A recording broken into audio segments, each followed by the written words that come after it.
നമസ്കാരം, മലയാളി വാർത്തയിലേക്ക് സ്വാഗതം. ചേച്ചി, കഴിഞ്ഞ ദിവസം വരെ രാഹുൽ മാങ്കൂട്ടത്തിൽ, ദിലീപ് ഇങ്ങനെയുള്ള വിഷയങ്ങളൊക്കെ ആയിരുന്നെങ്കിൽ ഇപ്പോൾ തിരഞ്ഞെടുപ്പ് ഫലപ്രഖ്യാപനം ഉണ്ടായതിനു ശേഷം ഒരു പാട്ടാണ് ചർച്ചാ വിഷയം. രാഷ്ട്രീയപരമായി നോക്കുമ്പോൾ ഏറ്റവും കൂടുതൽ ഹിറ്റായിട്ടുള്ള ഒരു പാട്ട് കൂടെയാണ്.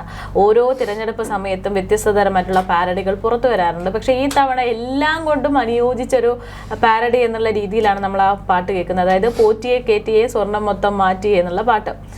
ഇപ്പോൾ അത് അയ്യപ്പ ഭക്തന്മാരെ അവരുടെ മതവികാരത്തെയൊക്കെ വ്രണപ്പെടുത്തി എന്നുള്ള ഒരു പരാതി വരുന്നു. അതിന്റെ ഭാഗമായിട്ട് പ്രതിപക്ഷം ഉൾപ്പെടെ രംഗത്തേക്ക് വരുന്നു. ഇങ്ങനെ ഒരു പാരഡിക്കെതിരെ ഒരു പരാതി വരുമ്പോൾ എന്ത് തോന്നുന്നു? സാധാരണ പാരഡി ഗാനങ്ങളൊക്കെ ഈ തെരഞ്ഞെടുപ്പ് സമയത്ത് വരാറുണ്ട്. സിനിമാ പാട്ടുകളുമായിട്ട് ബന്ധപ്പെട്ടും അല്ലാതെ മാപ്പിളപ്പാട്ടുകൾ ഒക്കെ ബന്ധപ്പെട്ട് പാരഡി ഗാനങ്ങൾ വരാറുണ്ട്. പക്ഷേ എനിക്ക് തോന്നുന്നു ഏറ്റവും അധികം ചരിത്രത്തിൽ ഇടം നേടിയ ഒരു പാട്ടാണ് പോറ്റിയെ കേറ്റി എന്നുള്ള. തെരഞ്ഞെടുപ്പ് കഴിഞ്ഞിട്ട് ഇപ്പോഴും ആൾക്കാർ പാടിക്കൊണ്ടിരിക്കുന്നു. ജിമ്മിൽ ഞാൻ ഇടയ്ക്ക് ഇന്ന് കണ്ടതാണ്, ജിമ്മിൽ ട്രെയിൻ ചെയ്യുന്നതിൻ്റെ ഇടയ്ക്ക് അവിടെ ആ പാട്ടിട്ട് ജിമ്മിൽ വർക്കൗട്ട് ചെയ്യുന്നവരെ കണ്ടു. ഒപ്പം തന്നെ ഒരു ചൈനക്കാരൻ ആളുടെ വണ്ടിയിൽ ഈ പാട്ടിട്ട് കേട്ട് പഠിക്കാൻ ശ്രമിക്കുന്നത്. അപ്പോൾ ശരിക്കും പറഞ്ഞാൽ ഇത് കേരളത്തിൽ മാത്രമല്ല, ഇന്ത്യയിലും ഇന്ത്യ കഴിഞ്ഞും അങ്ങ് എത്തി എന്നുള്ളതാണ് ഇതിൻ്റെ ഒരു അതിശയം. ഒന്നെന്ന് പറയുന്ന ആ പാട്ടിൻ്റെ ട്യൂണിങ്, അത് പണ്ടുകാലം സ്വാമി അയ്യപ്പ എന്നുള്ള ആ പാട്ടിൻ്റെ ട്യൂൺ ഒരു താളാത്മകമായിട്ടുള്ള ട്യൂണാണ്. രണ്ടാമത് ഇതിൻ്റെ വരികൾ, ഇപ്പം ഈ പോറ്റിയെ കേറ്റി എന്നുള്ള അതിൻ്റെ വരികൾ അർത്ഥവത്തായിട്ടുള്ള വരികളാണ്. അപ്പം ആ വരികൾ അതവിടെ നിൽക്കട്ടെ, അതാണ് ഈ പാട്ട് ഇത്രയധികം ഹിറ്റാവും. കാരണം അതിനകത്ത് എല്ലാം ഉണ്ട്. എല്ലാ രാഷ്ട്രീയമായിട്ടുള്ള കാര്യങ്ങളും അല്ലെങ്കിൽ ഈ ശബരിമല കൊള്ളയുടെ എല്ലാ കാര്യങ്ങളും അതിനകത്ത് പ്രതിപാദിച്ചുകൊണ്ടുള്ള ഒരു പാട്ടാണ്. അതുകൊണ്ടാണ് ഇത് ഇത്ര ജനങ്ങൾ ഏറ്റെടുത്തത്. കൊച്ചു കുട്ടികൾ വരെ ഇപ്പം എത്ര ഇത് സ്റ്റോപ്പ് ചെയ്യണം, ഡിലീറ്റ് ചെയ്യണമെന്ന് പറഞ്ഞാലും കുട്ടികൾ ഇത് ഈസി ആയിട്ട് പാടിക്കൊണ്ട് നടക്കുക. എവിടെ ചെന്നാലും ഇനിയിപ്പോൾ ഈ പാട്ടേ പാടത്തുള്ളൂ. അത് തന്നെയാണ് ഈ പരാതിക്കാരൻ്റെ ഏറ്റവും വലിയ പ്രശ്നവും. അതായത് ഇത് മോശമായിട്ടുള്ള രീതിയിലേക്ക് ആളുകൾ എടുക്കുക. ഒന്ന് നോക്കിക്കേ ഇതിന്റെ ലിറിക്സ് നമുക്ക്. പോറ്റിയെ കേറ്റിയെ സ്വർണം ചെമ്പായി മാറ്റിയെ, സ്വർണം പാളികൾ മാറ്റിയെ, ശാസ്താവിൻ ധനം മൂർത്തിയെ, സ്വർണം കട്ടവൻ ആരപ്പ, സഖാക്കളാണേ അയ്യപ്പ. അപ്പൊ ഇതിനകത്ത് ശാസ്താവ്, അയ്യപ്പൻ, അതേപോലെ തന്നെ ഇതിങ്ങനെ റിപ്പീറ്റ് അടിച്ച്, അതായത് ദൈവത്തിന്റെ പേര് ഇങ്ങനെ റിപ്പീറ്റ് അടിച്ച് ഈ പാരഡി ഗാനത്തിൽ ഉൾപ്പെടുത്തി എന്നുള്ളതാണ് അദ്ദേഹത്തിന്റെ പ്രശ്നം. അതല്ലേ അദ്ദേഹം പറഞ്ഞത്? നമുക്കും മലയാളി വാർത്തയിലും അദ്ദേഹം ബൈറ്റ് തന്നിരുന്നു. അതായിരുന്നു അദ്ദേഹത്തിന്റെ പ്രശ്നം. ഞാനൊന്ന് ചോദിച്ചോട്ടെ, ഇത് ആരുടെ സ്വർണ്ണമാണ് മോഷ്ടിച്ചത്? അയ്യപ്പൻ്റെ സ്വർണം. എവിടെ നിന്നാണ് കൊള്ളയടിച്ചത്? ശബരിമല സ്വർണം. അപ്പോൾ അത് രാഷ്ട്രീയപരമായിട്ട് അത് സമൂഹത്തിൽ എത്തിക്കേണ്ടുന്ന ഉത്തരവാദിത്തം ഒരുപക്ഷെ അതിൻ്റെ ഒരു ഭാഗമായിട്ടുള്ള സാംസ്കാരിക നായകന്മാർക്കും കലാകാരന്മാർക്കും സാഹിത്യകാരന്മാർക്കും ഒക്കെ ഉണ്ട്. അവരവരുടെ ഭാഷയിൽ അത് എന്ത് ചെയ്തു? ജനങ്ങളുടെ മുന്നിലേക്ക് എത്തിച്ചു. അല്ലാതെ ഇവിടെ അയ്യപ്പനെ കളിയാക്കി അല്ലെ അയ്യപ്പനെ ഇതാക്കി എന്ന് പറയരുത്. അങ്ങനെയാണെങ്കിൽ സ്ത്രീ പ്രവേശനവുമായിട്ട് ബന്ധപ്പെട്ട് CPM ഒരു പോസ്റ്റർ ഇറക്കിയിരുന്നു. അതായത് സ്ത്രീയുടെ ആർത്തവരക്തം ഇങ്ങനെ അയ്യപ്പനെ മുഴുവനുമായിട്ട് കവർ ചെയ്യുന്ന തരത്തിലുള്ള ഒരു പിക്ചർ അടങ്ങിയ ഒരു പോസ്റ്റർ. എന്തുമാത്രമാണ് അത് കളിയാക്കലുണ്ടാക്കിയത്. സ്ത്രീകളെ ആ ശബരിമലയെ കയറ്റിയത് തന്നെ എന്തുമാത്രം കളിയാക്കലാണ്. അയ്യപ്പനെ കളിയാക്കുക മാത്രമല്ല, ഈ പറയുന്നൊന്നും എന്താ പറയുന്നത്, വലിച്ചു കീറുക എന്ന് പറയത്തില്ല, ഒരു ദൈവിക സങ്കല്പത്തെ നമ്മൾ വലിച്ചു കീറുക എന്നല്ലേ. അപ്പോൾ ആർത്തവരക്തം ശുദ്ധമാണ് എന്ന് പറയാം. പക്ഷെ അത് ഓരോ ആചാരങ്ങളുടെ ഇതാണ്. ആർത്തവരക്തത്തിൻ്റെ അതായത് സ്ത്രീകളുടെ അടിഭാഗത്താണോ ഈ പറയുന്ന അയ്യപ്പൻ്റെ സ്ഥാനം? ഒന്ന് ചിന്തിച്ചു നോക്കൂ. അത്രമാത്രം മ്ലേച്ഛമായ കാലിൻ്റെ അടിയിലൂടെ വരുന്ന ആർത്തവ രക്തത്തിൻ്റെ ഇടയിലൂടെ അയ്യപ്പൻ്റെ വിഗ്രഹം ഇതെന്തുമാത്രം ഹിന്ദു സമുദായത്തിന്, ഹിന്ദു മതവിശ്വാസികൾക്ക് വ്രണപ്പെടുന്നുണ്ട് എന്ന് എന്തുകൊണ്ട് ചിന്തിക്കില്ല? ഈ ഇപ്പം പരാതി കൊടുത്ത വ്യക്തിക്ക് അന്ന് പ്രശ്നമില്ലായിരുന്നോ? അതിനേക്കാളും വലിയൊരു കാര്യമല്ലേ അന്ന് ചെയ്തത്?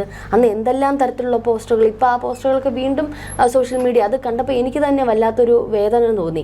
ഇത്രമാത്രം ഒരു മതവിശ്വാസികൾക്ക് വ്രണപ്പെടുത്തുന്ന തരത്തിൽ ഒരു മതവിശ്വാസത്തിനെതിരെ, ഒരു ദൈവിക സങ്കല്പത്തിനെതിരെ ഈ പോസ്റ്റർ അടിക്കാൻ എങ്ങനെ കൈ ഉതിർന്നു എന്ന് ഓരോ ഹിന്ദു വിശ്വാസികൾക്കും ചോദിച്ചുകൂടെ? എന്ത് മ്ലേച്ഛമായിട്ടുള്ള കാര്യമാണ് ചെയ്തിട്ടുള്ളത്? സ്ത്രീ പ്രവേശനവുമായി ബന്ധം സുപ്രീം കോടതിയിൽ നിന്ന് അങ്ങനെ ഒരു വിധി വന്നതുകൊണ്ടാണ്. ഒരു പക്ഷേ അത് കൃത്യമായിട്ടുള്ള നിയമയുദ്ധം നടത്തിയിരുന്ന ഒരിക്കലും ആ വിധി വരത്തില്ലായിരുന്നു. ഇന്നായിരുന്നെങ്കിൽ അത് വരില്ലായിരുന്നു. കാരണം അവിടെയും പല ട്വിസ്റ്റുകൾ നടന്നതുകൊണ്ടാണ്. അപ്പോൾ ഈ പറയുന്ന നമുക്ക് പ്രബുദ്ധ കേരളം എന്നും സാംസ്കാരിക കേരളം എന്നും അല്ലെങ്കിൽ ഈ പറയുന്ന അറിവുള്ളവരും എന്നൊക്കെ പറയുമ്പോഴും ചില കാര്യങ്ങളിൽ ഒരു ചില നീക്കങ്ങൾ, അതായത് നമ്മൾ വിശ്വാസത്തിനെതിരെയുള്ള ചില നീക്കങ്ങൾ നടത്തരുത്. വിശ്വാസം എന്ന് പറയുന്നത് ഹിന്ദു വിശ്വാസം ഇല്ലാത്തവർ ഇതിലേക്ക് ഇടപെടാതിരിക്കും. ഓക്കെ, സമ്മതിച്ചോ. ഇതിലിപ്പോ എവിടെയാണ് ഒരു വിശ്വാസത്തെ ഹനിക്കുന്നത്? ഞാനൊരു കാര്യം പറയാം. നമ്മൾ ശബരിമലയിൽ പോയാൽ അല്ലെങ്കിൽ ഏതെങ്കിലും ഒരു ക്ഷേത്രത്തിൽ പോയാൽ ചെയ്യുന്ന കാര്യം എന്താണ്? ആ ദൈവത്തിന്റെ പേര് വിളിച്ചിട്ട് പരാതികൾ പറയും, നമ്മളെ പരിഭവങ്ങൾ പറയും. ഇതല്ലേ ചെയ്യുന്നത്? ഈ പാട്ടിലെ വരികൾ എടുത്തു നോക്കുക. ഇതില് അയ്യപ്പനെ ബ്ലെയിം ചെയ്തിട്ട് ഒന്നും പറയുന്നില്ല. അയ്യപ്പനോട് പറയുകയാണ് ഇങ്ങനെ. ഞാൻ അതുകൊണ്ടാണ് ഈ പോസ്റ്ററിന്റെ കാര്യം പറഞ്ഞത്. അതിനേക്കാളും അപ്പുറം ഇനി ഒന്നും ചെയ്യാനില്ല CPM. അതിനേക്കാളും SFI പ്രവർത്തകർ ഇനിയൊന്നും ചെയ്യാനില്ല. അയ്യപ്പനെതിരെ ഒന്നും ചെയ്യാനില്ല. കഴിഞ്ഞ ദിവസം ഞാൻ റഹീമിന്റെ ആണെന്ന് തോന്നുന്നു, എന്തായിരുന്നു പറഞ്ഞേ? അയ്യപ്പൻ മാളികപ്പുറത്തമ്മയെ കല്യാണം കഴിക്കുമെന്ന് പറഞ്ഞത് റഹീമല്ലേ? അപ്പോൾ എന്താണ് പറഞ്ഞത്? 2018 ഈ പറഞ്ഞതുപോലെ പ്രളയം വന്നതുകൊണ്ട് ശബരിമല തുറന്നില്ല, ശബരിമല തുറക്കാത്തത് കൊണ്ട് അയ്യപ്പന് ശബരിമല ഇരിക്കാൻ പറ്റിയില്ല. അപ്പോൾ ഒരു തവണ പോലും അയ്യപ്പൻ അങ്ങനെ ഏതെങ്കിലും തവണ കയറാതിരുന്നാൽ മാളികപ്പുറത്തെ കെട്ടുമെന്ന് പറഞ്ഞിട്ടുണ്ട്. അതുകൊണ്ട് ഇപ്പോൾ മാളികപ്പുറത്തെ കെട്ടിയിട്ടുണ്ടെന്ന്. എന്ത് മ്ലേച്ഛമായ ഭാഷയാണ് CPM ഉപയോഗിച്ചത്, കമ്മ്യൂണിസ്റ്റ് പാർട്ടി. അപ്പോൾ അത്രയും മ്ലേച്ഛമായ രീതിയൊന്നും ഈ പാട്ടിനകത്തില്ല. വളരെ ബഹുമാനത്തോടെ അയ്യപ്പനോട് പറയാണ് എന്താ, സഖാക്കളാണേ എൻ്റെ പൊന്നയ്യപ്പ ഇതെല്ലാം ചെയ്തത്. പോറ്റിയെ കയറ്റിയ സ്വർണം ചെമ്പായി മാറ്റിയ സ്വർണ്ണപ്പാളികൾ മാറ്റിയ ശാസ്താവിൻ്റെ ധനം കൊള്ളയടിച്ചേ, ആചാരങ്ങളെ ലംഘിക്കാനായി കമ്മിണിമാരെ മലകയറ്റി, അകവും പുറവും കൊള്ളയടിക്കാൻ നിയമിച്ചുള്ളത് ഒരു പോറ്റി. ഇതിൽ എവിടെയാണ് ഇതൊരു ഭക്തിഗാനമായിട്ടാണ് എനിക്ക് തോന്നുന്നത്. ഇതൊരു ഭക്തിഗാനമായിട്ടാണ്. കാരണം അയ്യപ്പ ഇങ്ങനെയൊക്കെ സംഭവിച്ച് ഇതിൽ നിന്നൊന്ന് ഞങ്ങൾക്കൊന്ന് വിടുതൽ തരൂ അയ്യപ്പ എന്നാണ് ആ എനിക്കൊരു ഭക്തിഗാനമായിട്ടാണെന്ന് തോന്നുന്നത്. പക്ഷെ പുള്ളിയുടെ പ്രശ്നം എന്താന്ന് വെച്ച് കഴിഞ്ഞാൽ ഇദ്ദേഹം ഒരു അയ്യപ്പ ഭക്തനാണ്. ഒരുപാട് ഇതുമായി ബന്ധപ്പെട്ടുള്ള സംഘടനകളിലൊക്കെ പ്രവർത്തിക്കുന്ന ആളാണെന്ന് പറയുന്നു.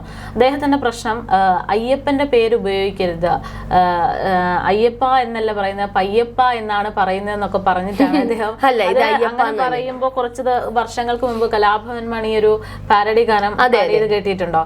അതിൽ കറക്റ്റ് പയ്യപ്പോ എന്നാണ് പറയുന്നത്. അയ്യപ്പ എന്നുള്ള വാക്ക് പയ്യപ്പോ എന്നാണ് പറയുന്നത്. ഇന്നിപ്പോ CPM ഇതേ ട്യൂണില് വേറെ ഗാനം ഇറക്കിയിട്ടുണ്ട്.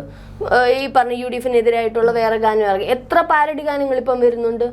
അതിനൊന്നും ഒരു പ്രശ്നമില്ലേ. ഇത് ഈ അയ്യപ്പൻ എന്ന് പറഞ്ഞ വാക്ക് ഉപയോഗിച്ചതാണോ പ്രശ്നം? ഇതിപ്പോ വാക്ക് ഉപയോഗിച്ചതാണ് പ്രശ്നം എന്നൊക്കെ പറയുമ്പോഴും നമുക്ക് ഇതില് ഒരു രാഷ്ട്രീയപരമായിട്ടുള്ള ഒരു മാനം ഉണ്ട് എന്നുള്ളത് വ്യക്തമായിക്കൊണ്ടിരിക്കുകയാണ്. കാരണം എന്ന് വെച്ചാൽ കഴിഞ്ഞ ദിവസം ഞാൻ ഈ ഒരു വിഷയം ഉണ്ടായ സമയത്ത് തന്നെ ഇദ്ദേഹത്തിനെ വിളിക്കുന്നു. അദ്ദേഹം നമ്മളടുത്ത് സംസാരിക്കുമ്പോൾ വ്യക്തമായിട്ട് പറയുന്നത്, എനിക്കിതിലൊരു രാഷ്ട്രീയ ലക്ഷ്യമില്ല, ഞാൻ എന്റെ വിശ്വാസത്തെ വ്രണപ്പെടുത്തി എന്നത്. അല്ല, ഇതേ വിശ്വാസത്തെ വ്രണപ്പെടുത്തിയ ആള് 2018-ലും 2019-ലും എവിടെ പോയിരുന്നു? CPM ഇത്തരത്തിലുള്ള പോസ്റ്ററുകൾ നാടൊട്ടിട്ട്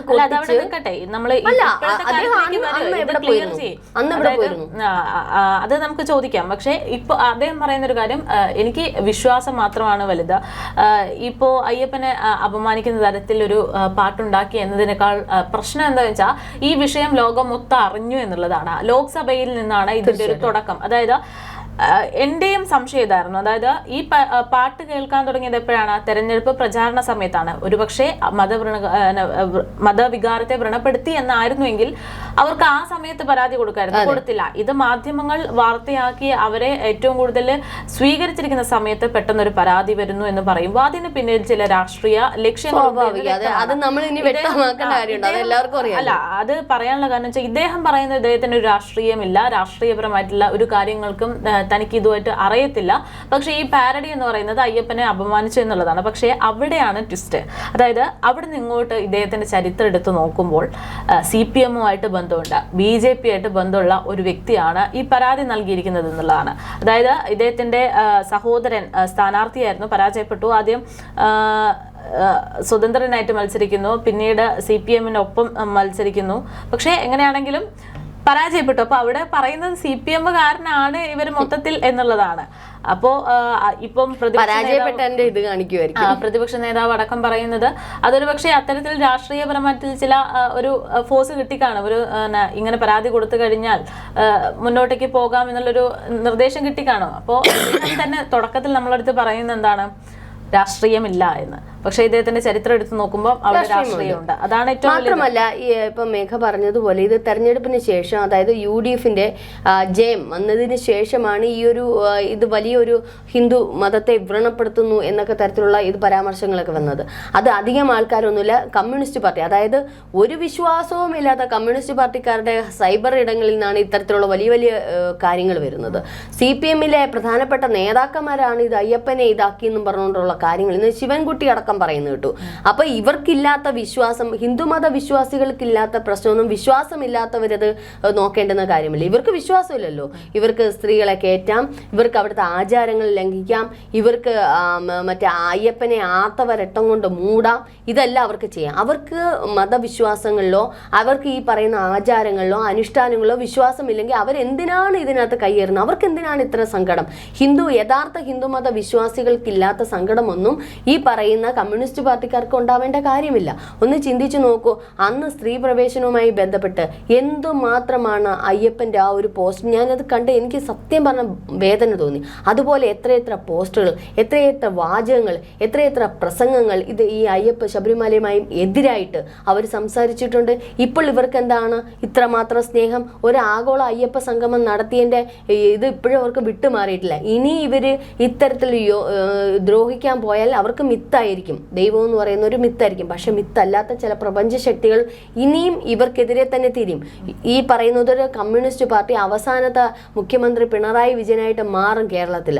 അതിലേക്ക് കടക്കാതിരിക്കുക. വിശ്വാസികളുടെ വഴിക്ക് പോയിക്കോട്ടെ. എന്തായാലും സർക്കാർ ഇപ്പോൾ യൂട്ടേൺ അടിച്ചെന്ന് പറഞ്ഞൊരു വാർത്ത വന്നിട്ടുണ്ട്. അതായത് പാട്ടിനെതിരെ കേസെടുക്കില്ല എന്നാണ് ഇപ്പോൾ പറയുന്നത്. അതായത് നിലവിലെ SITന്റെ ഒരുപാട് നിർണായകമായിട്ടുള്ള തീരുമാനങ്ങൾ, നടപടികളൊക്കെ മുന്നോട്ട് പോയിക്കൊണ്ടിരിക്കുകയാണ്. ഇന്നടക്കം പത്മകുമാറിന്റെ ജാമ്യം കിട്ടുമോ എന്നുള്ളതൊക്കെ നോക്കി നിൽക്കുന്ന സമയത്താണ് ഇങ്ങനെ ഒരു വിഷയം. അതായത് ഇവര് സത്യം പറഞ്ഞാൽ ഈ ഒരു തെരഞ്ഞെടുപ്പിനെ മുൻനിർത്തി ജയിക്കാൻ വേണ്ടി ഒരുപാട് അടവുകൾ ഒന്ന് ആലോചിച്ച് നോക്കും. ആഗോള അയ്യപ്പ സംഗമം 8 നില പൊട്ടി, ബൂമറാങ് പോലെ തിരിച്ചടിച്ച് ശബരിമല വിഷയം കയറി വന്നു, പോറ്റി ഒരു കത്ത് കൊടുത്തതുമായിട്ട് ബന്ധം ഹൈക്കോടതിയിൽ നിന്ന് ഇപ്പൊ വലിയ രീതിയിൽ പ്രതിസന്ധിയായിരിക്കുക. സഖാക്കന്മാരെല്ലാം അകത്ത് കിടക്കുകയാണ്. ഇനി എതിലേക്ക് എന്നുള്ളൊരു തീരുമാനം ഇതുവരെ ആയിട്ടില്ല. രമേശ് ചെന്നിത്തല അടക്കം ചില മൊഴികൾ കൊടുത്തതുമായിട്ട് ബന്ധപ്പെട്ട് മന്ത്രിസഭ തന്നെ കുലുങ്ങിയിരിക്കുകയാണ്. അത് വന്നേ ആഗോള അയ്യപ്പ സംഗമം എവിടെ കൊണ്ടുവന്ന് എത്തിച്ചവരെ? രാഹുൽ മാങ്കൂട്ടത്തിന്റെ വിഷയം, സ്ത്രീ വിഷയം, എന്നാ പിന്നെ അവിടെ നിൽക്കട്ടെ, അയ്യപ്പനെ ഇങ്ങനെ പൊന്തിച്ച് വെച്ചേക്കോലെ, എന്നാ പിന്നെ ഒരു കാര്യം ചെയ്യാൻ പെൺ വിഷയം എടുത്തിട്ട് രാഹുൽ മാങ്കൂട്ടത്തിന്റെ വിഷയം എന്തായി? UDF പ്രതീക്ഷിച്ചാൽ അപ്പുറമാണ് അവർക്ക് വിജയം കിട്ടിയിരിക്കുന്നത്. ഗ്രാമപഞ്ചായത്തുകൾ തൂത്തുവാരി എടുക്കുമായിരുന്നു. അപ്പോൾ ഇവർക്ക് എന്താണ് സംഭവിച്ചത്? അപ്പൊ ഇവർ ഇടപെടുന്ന ഏത് കാര്യത്തിനും ഇപ്പോൾ അതുകൊണ്ട് ഈ പിണറായി സർക്കാരിന്റെ, പിണറായി വിജയന്റെ ആ പഴയ രാഷ്ട്രീയ കുബുദ്ധികൾ ഒന്ന് മാറ്റിപ്പിടിക്കുന്നത് നന്നായിരിക്കും. ഇനി നിയമസഭാ തെരഞ്ഞെടുപ്പിൽ അല്ലെങ്കിൽ ഇവർക്ക് വലിയ തിരിച്ചടി കിട്ടും. ഇനി പെൺ വിഷയം ഇവിടെ യേശൂല. ഈ പറയുന്ന ശബരിമല വിഷയം തിരിച്ചടിക്കാന്ന് വെച്ചാൽ അതും നടക്കൂല. അതുകൊണ്ട് ഇവർ ഇനി ചെയ്യാൻ പറ്റുന്ന, ഇവർ അത്യാവശ്യം 10 വർഷം കൊണ്ട് ചെയ്ത ചില വികസന പ്രവർത്തനങ്ങളുണ്ടോ തുടർച്ചയായിട്ടുള്ളതോ അല്ല, അതൊക്കെ മുൻനിർത്തിക്കൊണ്ടും നല്ല ആശയപരമായിട്ടുള്ള രാഷ്ട്രീയ പ്രചരണം നടത്തിയ ഇനിയെങ്കിലും ഇവർക്ക് ഈ നാണം കെടാതെ പിടിച്ചു നിൽക്കാൻ പറ്റും. അതേ പറയാനുള്ളൂ. നാണക്കേടെന്ന് പറയുന്ന ഒരു സംഗതി ഈ ബംഗാളിലും ത്രിപുരയിലും കാണുന്നത് പോലെ നാണം കെടാതെ ഒന്ന് പിടിച്ചു നിൽക്കാൻ പറ്റും എന്നുള്ളതേ ഉള്ളൂ. അപ്പോൾ അതുകൊണ്ട് ഇനിയെങ്കിലും ഒന്ന് തിരുത്തി ഒന്ന് ചിന്തിക്കുക.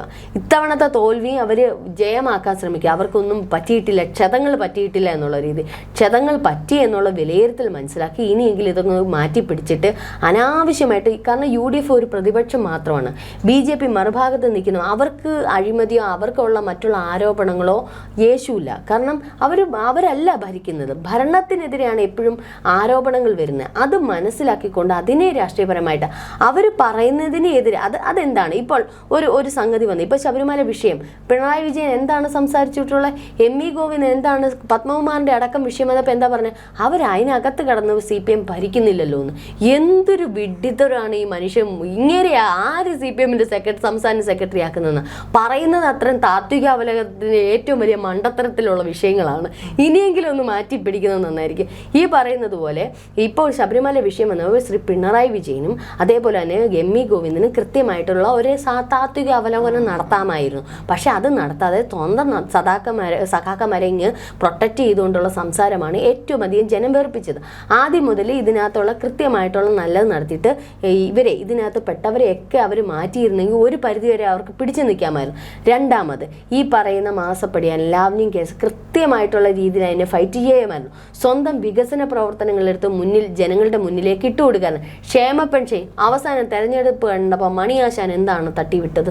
ഇവരൊക്കെയല്ലേ CPM-ലുള്ളത്. ഇവരൊക്കെ ഉള്ളിടത്തോളം കാലം ആ പാർട്ടി ഇനി നന്നാവുക. അതാ പറഞ്ഞേ VD സതീശൻ പറഞ്ഞോണം, ഈ ഇപ്പോൾ അവസാനത്തെ കമ്മ്യൂണിസ്റ്റ് ഭരണ കേരളത്തിൽ നിന്ന് അത് അടിവരയിടേണ്ടി വരും. കാരണം BJP കയറി വരികയാണ് പ്രതിപക്ഷ സ്ഥാനത്തേക്ക്. ഇത് ഇവർ മനസ്സിലാക്കുന്നില്ല. അപ്പോൾ അതുകൊണ്ട് ഇനിയെങ്കിലും ഈ താത്വിക അവലോകനങ്ങൾ നടത്തുമ്പോൾ ഒന്ന് ശ്രദ്ധിച്ചാൽ കൊള്ളാം. അവലോകനങ്ങൾ മനുഷ്യന്റെ ശബരിമല വിഷയത്തിലെ സർക്കാരിന് അടിപതറി എന്നതിന്റെ ഏറ്റവും അടുത്ത ഉദാഹരണം അല്ല. ഇനി ശബരിമല എന്ന് ഉച്ചരിക്കാതിരിക്കാമോ? അതായിരിക്കും നല്ലത്. അയ്യപ്പ എന്ന് ഉച്ചരിക്കാതിരിക്കാമോ? അതായിരിക്കും ഇവർക്ക് ഏറ്റവും നല്ലത്. അല്ലെങ്കിൽ ഇവർക്ക് ഇനിയും തിരിച്ചടി കിട്ടും. ഇപ്പൊ പാരഡി ഗാനത്തിന് കിട്ടിയേ ജനം എന്താണ് തൂത്തുവാരിയിട്ട് ആ സോഷ്യൽ മീഡിയ എങ്കിലും കണ്ടിട്ടെങ്കിലും ഒന്നും പറയാനില്ല.